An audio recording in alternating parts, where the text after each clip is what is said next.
nabiil bulle waa iga hari weysay ninkii soo joog laga waayo waxa la yiri soo jiifa laga helaa waan kula hadlay waan ku digay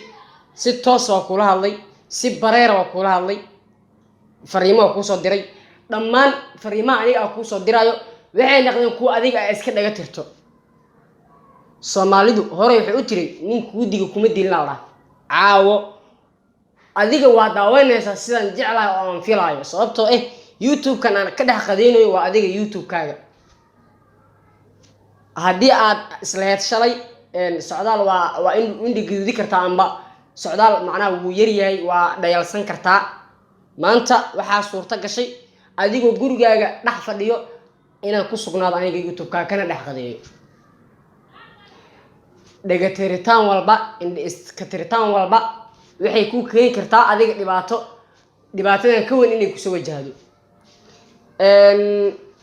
YouTube kaaga wuxuu u keeni karaa ka dhex qadeetaan aniga ka dhex qadeeynayo inuu YouTube kaaga oo ku furmo tarasus inuu ku furmo oo asaga dhan uu jah wareero waxa tahay abwaan Soomaaliyeed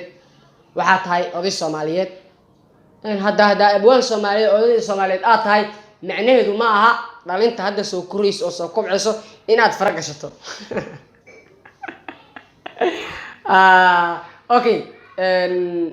sharaf waa leedahay Allah ku siiyay sumcad waa leedahay Allah ku siiyay abwaan waa tahay shalay maana darad waxaan arkay oo isoo gaar aniga ka socdaan ahaan erayo kuwaas oo ah kuwa adiga xagga ka socdo ereyadii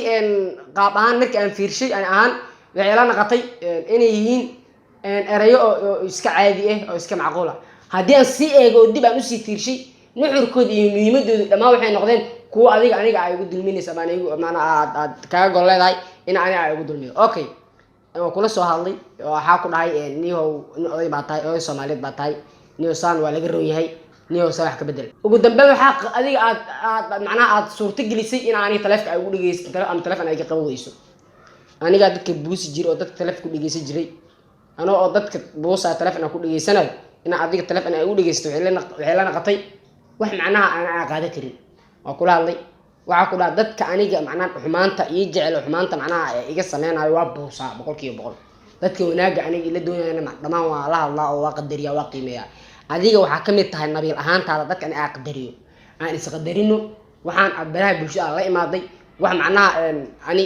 aan jeclaysta maaha juuskeyga maaha niyow barnaamijkan gabkada kor u bax hadda ka xaadihe u jeeda ilaa aad muuqaal ka soo duubto aan adigu real gelinaysid laga ma yaab YouTube ka ka dhabax maalin kasta soo fadhiisanaya okay Soomaaliya daawanayso waxaan leeyahay dhamaantiin saawdintii waa salaamintiin hadda odaga waa kana wuxuu soo fadhiistanay gardarra maahan waa gar taasoo asaga macna lagu sameeyay waxaan ku sameeyay nabiil bulle waxa kule adigana isqabo maalinta isqabatay noota insha Allah haduu la yiraahdo markaas aan farta ka saaray YouTube kaaga